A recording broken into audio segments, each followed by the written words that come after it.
Yan po mga idol, oh, iluluto na natin yung igigisa natin yung binigay ni Idol Romulo na buro mga idol. Oh.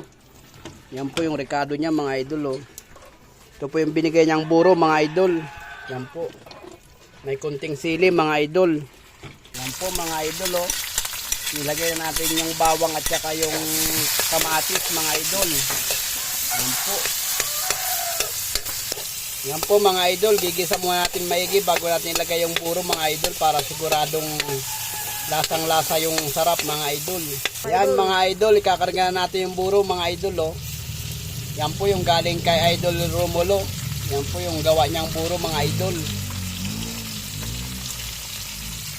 Yan po mga idol.